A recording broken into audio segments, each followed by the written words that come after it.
Thank you all, because otherwise I'd just be talking to an empty room, which sometimes happens.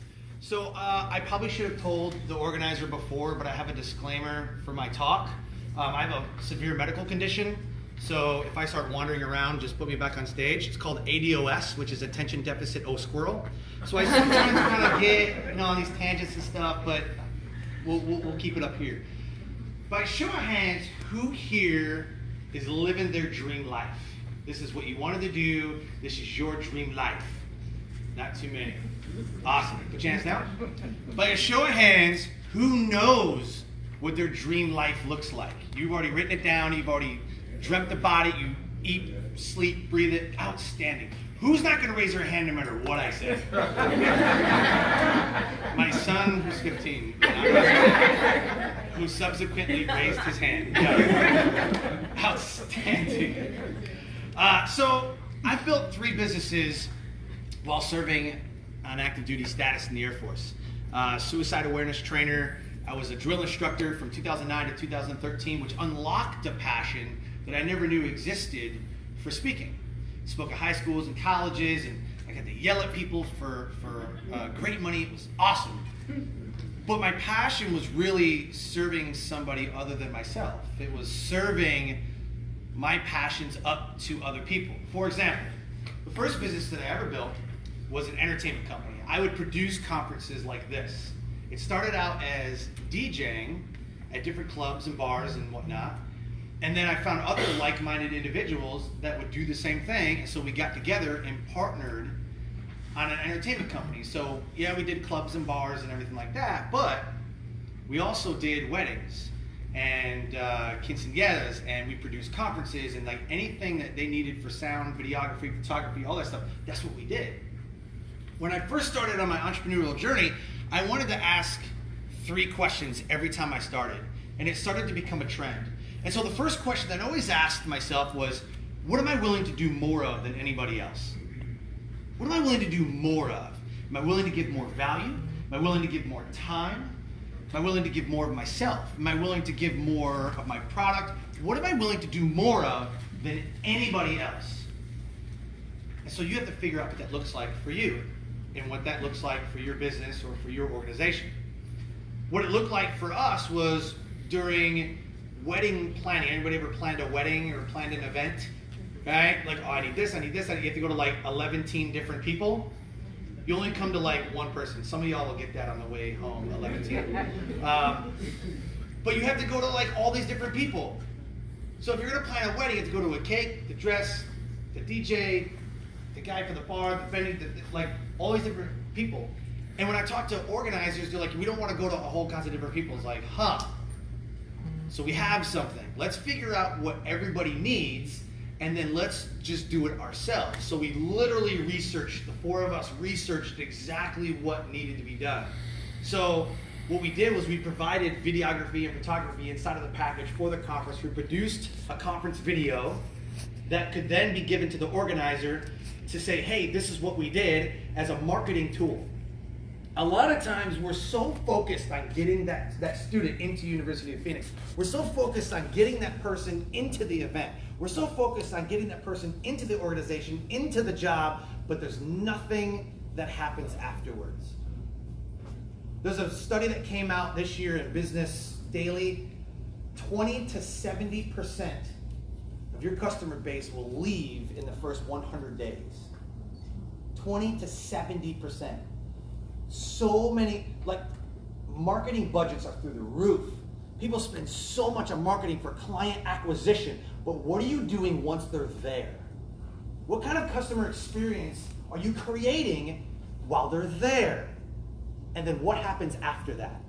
What happens after those 100 days? What happens after they become a client? Now what? You usually focus on getting new clients. Oh, we got that guy, time to get more. And if you've ever served in the military, that's kind of how it is. You're here, go over there. We're going to go and make sure more people come through. So I want to ask you right now, what are you willing to do more of than anybody else? What are you willing to do more of than anybody else in your company? I want you to think about that right now. What does it look like? Time and money are two things that people willingly never give up. Anybody want to give me 50 bucks? Be great. No? Didn't think so. Time and money are two things people willingly never give up. If you want to know what people value, look at their calendar and look at their bank account. Go back 30 days and look at what you spent money on in the past 30 days. And then tell me if it aligns with your values. Go back in your calendar in the last 30 days and tell me what you spent time on. And then tell me if that lines up with your values. Time and money are two things that people willingly never give up. So if this is true, how much time and money are you focusing on the things that you really absolutely care about and maybe can outsource to somebody else? Again, it speaks to what are you willing to give more of than anybody else? Because essentially what happens is if I'm going to give more of something, something's going to give. And a lot of times you'll see two companies race to the bottom. No, I'm cheaper, I'm cheaper, I'm cheaper, I'm cheaper. And it's a race to the bottom and you've devalued exactly what you said you wouldn't devalue. Your business, your organization, your company. So if you could tell me right now, who could tell me right now what you're willing to do more of than anybody else? Engage my students. Engage, what's your name again? Cheryl. Everybody say hi, Cheryl. Hi, Cheryl. Engage your students how? We engage them through added value, so it's not just a degree of change, but like I said, it changes their lives. Outstanding. I want to give Cheryl some love. So here's what we're going to do. On the count of 3, we're going to clap once, snap once, and point at her and say, "You rock." We're going to embarrass the crap out of her. Okay? She's already turning beet red. It's amazing. It hasn't happened yet. All right, here we go. On the count of 3, we're going to clap once, snap once, and point at her and say, "You rock." Ready? 1, 2, 3. You rock. Anybody else? Look at her break. I ain't answering. No questions. Anybody else? What are you willing to do more of? Yes. What's your name? Jonathan. Everybody say hi, Jonathan. Hi, Jonathan. Work with service members and families. Work with service members and families how? With our services, employment, education, caregiver resources, constantly, since there's such a shortfall to support caregivers across the community. Outstanding. Want to give them some love? So you know what to do? Ready? 1, 2, 3. You rock. The second question I always asked myself was, what am I willing to do differently? If everybody's doing the same things, how do you stand out? How does University of Phoenix stand out from everybody else? How does any organization, Keller Williams, veterans in real estate, how do we separate ourselves from everybody else if everybody's doing the same thing? So the second business I started was way before Storage Wars. I just want to get that off my chest. Way before Storage Wars. I used to buy storage units at auction. I used to buy estate sales, garage sales, just flip stuff. My wife loves taking the old furniture, like antique stuff, and like making it new. And we go to auctions, like, oh my gosh, I have to have this desk. I'm like, what are you talking about? I'm talking about the desk, I'm about the baseball cards. Like, that's collectible. But I just didn't see the value. She saw the value in flipping furniture. And if you look at our garage now, it's still there. Can't even put the car there. She's like, no, I'm gonna restore that desk. I'm like, you sound like my grandfather who said he's gonna restore the 70s car 70 years ago. He's still not doing it. But she's got so many different projects because it's her passion. And so we'll go pick up something, she'll flip it real quick, but that's what we do. We started in this little garage sale, we started in like this little flea market, and then like 3 years later, my wife and I grew this thing to have a large antique store called Vintage Dreams. One timeless treasure at a time. Because we weren't selling furniture, we weren't selling collectibles, we were selling memories. I had people come in the store and say, oh, remember that lunchbox?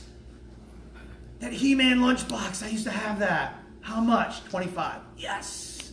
And they would walk away like a piece of their childhood. I had a 14-year-old girl walk up to me and say, oh my gosh, I want that camera. I want that. I was like, do you know about these cameras? Her mom says she loves everything photography. Loves everything photography. It's a 1941 Kodak camera. Unlock it, it pops out. It's got the little accordion style, right? And it functions. It snaps, it clicks, everything. You can open it up, and everything moves. I had it priced for $40. I had another box Kodak camera, ones you kind of like look through, and I had one of those. It's priced for 20. So she said, oh man, I really don't have $40. Oh, I got 20. And I said, well, how much do you love this? How much do you love this camera? She goes, I'll show you my room. And she's got this camera with her. She's like showing like all these pictures that she's ever taken, and she wants to go into photography in college. So tell you what, I'll sell you the 1941 Kodak camera for $20 if you come by here once a week and talk to me about photography. She's like, all right.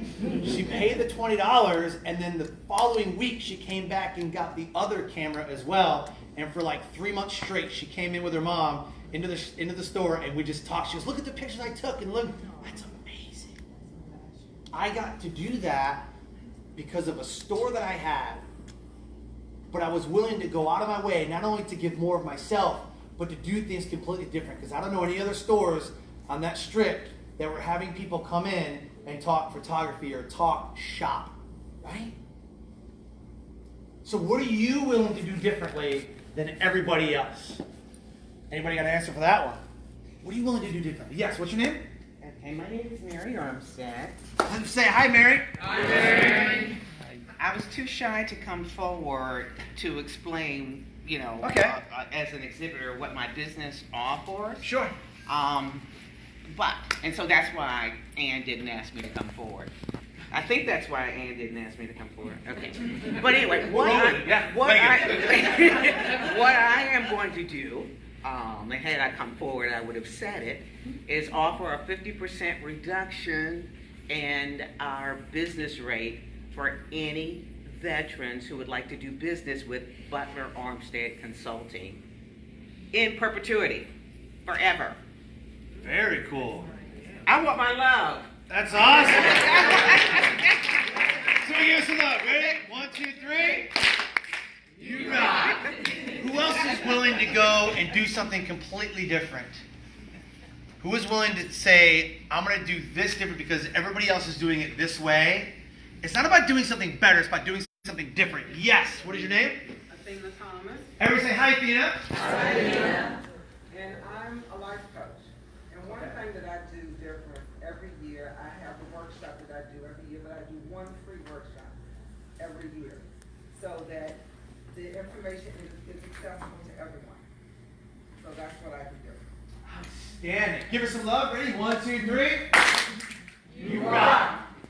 The third, and I believe the most important question that you could ever ask anybody, not even a business, like just anybody. The most important question I ever asked myself in the 3 businesses was, how am I going to connect? How am I going to connect with the audience here today? Am I going to tell a story? Am I going to do a clap? Right? Because we're connecting. Am I going to introduce you to the crowd and everybody say hi? Because later on, they're going to remember your name. In speaking, it's not what they remember you said, it's how you made them feel. So what are you creating in your organization that is making them feel like a family, feel loved, acknowledged, valued? How are you connecting? Are we going to connect through social media? Are we going to connect through email, phone? How will you connect with those that you serve the most? So how I connect is doing the clap, right? That's how I'm connecting with you. I'm introducing people. And so there's a pattern interrupt, and I didn't bring it with me, and I really wish that I should have, and it's kind of unprofessional for me not to bring it, but I carry a piece of shrimp in my pocket. I go to places that don't have shrimp on the menu. I carry a piece of shrimp with me, and then I'll order something, and I put it on the plate, and I'm like, I didn't ask for shrimp. I'm definitely allergic. You should see the faces of the people that said, they're like, we don't even have shrimp. I'm like, apparently you do. Especially like Taco Bell or something. Like if I'm on a quick plan, I'm like, yeah, let me get the Fiesta Taco, whatever, because it's real easy to like have it right here and just put it on there. The young man grabs it and goes, it's not even on a mint. Boss! It's like, who put the shrimp on my line? Who did it?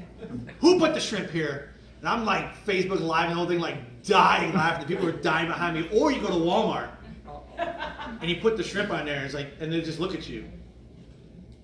I just wanted one. Just one. And then you grab it and you're like right in your pocket. People are appalled behind you, like, just put a shrimp in his pocket. So I'm connecting with people around me. Another way that we connect is through stories.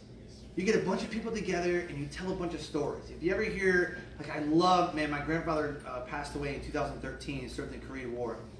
And we would just talk like all the time. He just wanted to know about my military career. Where are you serving? And where are you at? And what are you doing? And oh man, I remember when I was doing this. I remember when we were driving the ammo trucks. And I remember like, and he just was telling me about all this cool stuff. And I would tell him about the cool stuff. We were sharing. You know, we were connecting in that moment. So can anyone here tell me how you connect with those that you serve? Yes. What is your name? My name is Paul Garwood. Say hi, Paul. Hi, Paul. Hello, everyone. I work with at-risk kids, so I play sports. And I started an AU basketball team. Very cool. So what I did, that's how I connect with them. And then start at third and fourth grade. Okay? So then you start to grow with them. Third and fourth grade, fifth and sixth grade, 13U, and then it becomes that family, and then you put on camps, and that exposes me to at-risk kids from the whole area, okay? So then, that way, and then they start to see the results, and then the parents, a lot of single mothers, over mother, under father, and then you start to bring them in, So I think that's the extra, that's to connect through sports, and that has been a way to connect for years. Absolutely. Absolutely. So we're going to give him some love, but I'm making it just a little bit harder. We're going to clap twice, snap twice, and say you rock. Ready? 1, 2, 3. You rock. Give me one more. Yes. What's your name? Carolyn Freeman. Everybody say hi, Carolyn. Hi, Carolyn. For me, it's connecting with women and children. First of all, that's my passion. Women who are at risk, women who are homeless, domestic violence, drug abuse, incarceration. I come from New York, Brooklyn, New York, Bedford-Stuyvesant, and that was my environment. And foster care, a lot of these things I identify with, and God has brought me a long way. So when I speak to other women about my story, that gives them hope, and that's my connection with other women. I love it. I love it. Everybody give us some love. Clap twice, snap twice. Ready? 1, 2, 3. You rock. I love it that you said, you tell your story. When you connect through stories, it becomes real. It becomes personal because you never know what people are carrying around. I've spoken to hundreds of audiences, thousands of hours, and it never stops amazing me when I say something like, oh man, I know, right? Like I know how you felt because I was there. And then I can say, dude, I'm right there with you. I have people come up to me and say, man, I was dealing with this and I had this and whatever this, and man, you just really, man, I was there too, man. I get it. And you can crawl into the hole with them. It speaks to emotional intelligence, right? And so when you have a level of empathy and you share it through stories, it connects so well. So as I close, I want to leave you with this. You have the power to say this is not how my story ends. You have the power to turn the page and write a new chapter in anybody's life. You have the power to give meaning to every situation that happens. I was speaking at a conference in Sacramento. I'd never been to Sacramento. It's an amazing place. I took an Uber for the first time. Apparently that's what you do out there. So I Ubered. I was in Sacramento. Amazing. So we're at the conference, having a blast, meeting a bunch of people, and they say, hey, amazing job. We want to take you out to dinner. I'm like, that's awesome. So we go out to dinner, and I got my phone on Facebook Live, and I'm like, man, we're going out to dinner. This is going to be great. Going to take an Uber. I'm like, Facebook Live, right? And we're in the restaurant, and we get seated, and there's like a group of people over here, like average age 96. I'm Facebook Live, like, oh yeah, this is going to be an amazing place. I got this burger, and the burger was like ridiculous. Ridiculous burger. It's like, this is going to be amazing, and I can't wait to, oh yeah. And like I went to take a bite and there's this guy just standing right there. And I look, I'm like, hey, he's like, hey, are you the spokesman for this restaurant? I was like, well, no, I'm sorry. I'm an inspirational speaker. I just got done speaking at a conference. He's like, oh, well, I'm not inspired. And like, oh, high five the group. And like walked away. I was like, I just got bullied by a senior citizen. I just got bullied.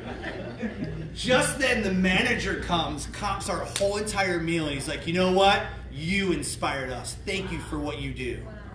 And it just goes to show that you never know who's watching. That's right. You never know the impact that you're going to create by getting out of yourself, by getting out of your comfort zone, by doing something more than somebody else, differently than somebody else, and connecting with the world around you. So thank you so much for having me here. It's been an honor and a privilege. Thank you.